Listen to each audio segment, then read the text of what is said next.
ఉన్న బంగారాన్ని విడిపించి ఆ రోజు ఆన్లైన్ రేటుకే మేము కొంటాం. Sharma gold company. మోహన్ బాబు కుటుంబ వివాదంలో మొదటి నుంచి వినిపిస్తున్న పేరు వినయ్ మహేశ్వరి.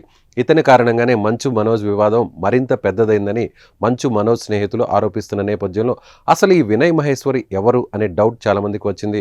అసలు మనోజ్ తండ్రి మోహన్ బాబుతో ఇంటికి వెళ్లి మాట్లాడుతుండగా వినయ్ మనోజ్ మధ్య ఏం జరిగింది అనేది ఇప్పుడు సస్పెన్స్గా మారింది. ఇక ఇంతకీ వినయ్ మహేశ్వరితో మోహన్ బాబుకున్న సంబంధం ఏంటో తెలుసుకుందాం. మోహన్ బాబుకు వినయ్ అత్యంత సన్నిహితుడు. దీంతో పాటు మోహన్ బాబు యూనివర్సిటీలో ఎగ్జిక్యూటివ్ డైరెక్టర్గా ఉన్నారు. ఈయన గతంలో 2019 నుంచి 2022 వరకు ఓ మీడియా సంస్థల సీఈఓగా కూడా పనిచేశారు. ఆ తర్వాత కొన్ని రోజులు ఇండియా టీవీ గ్రూప్ ఎగ్జిక్యూటివ్ సీఈఓగా కూడా బాధ్యతలు నిర్వహించారు.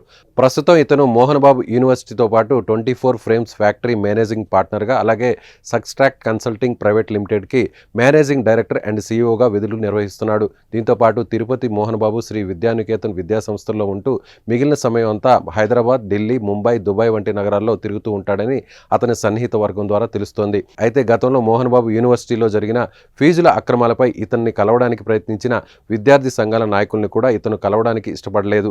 ఇక అప్పుడు స్వయంగా మంచు మనోజ్ ఆందోళన చేస్తున్న విద్యార్థుల తల్లిదండ్రులకు మద్దతుగా పోస్ట్ పెట్టాడు. ఇక అప్పటి నుంచే వివాదం మరింత ముదిరినట్లు కనిపిస్తోంది.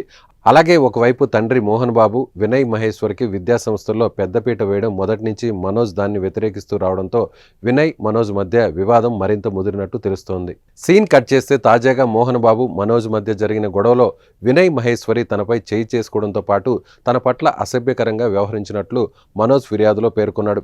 ఇదే క్రమంలో దాడి జరిగిన తర్వాత రోజు మోహన్ బాబు ఇంటికి మనోజ్ వెళ్ళాడు. అయితే అక్కడ ఉన్న సీసీ కెమెరా ఫుటేజ్ను తీసుకునేందుకు ప్రయత్నించాడు. అప్పటికే ముంబై నుంచి తిరిగి వచ్చిన లక్ష్మితో కూడా హార్డ్ డిస్క్ ఇవ్వాల్సిందే అని పట్టుబడుతున్నట్టుగా తెలుస్తోంది. ఈ విషయంలో మంచు లక్ష్మి చెప్పిన మనోజ్ ఎక్కడ వెనక్కి తగ్గిపోవడంతో చివరికి ఈ వ్యవహారం కాస్త పోలీస్ స్టేషన్ మెట్లు ఎక్కేదాకా వెళ్ళింది. క్రమశిక్షణకు మారిపోయారు అని చెప్పుకునే మంచు ఫ్యామిలీలో వినయ్ కారణంగా గొడవలకు దారితీసింది. ఇక మరి ఈ కుటుంబ గొడవలు రాబోయే రోజుల్లో ఎలాంటి పరిణామాలు చోటు చేసుకుంటాయో చూడాలి.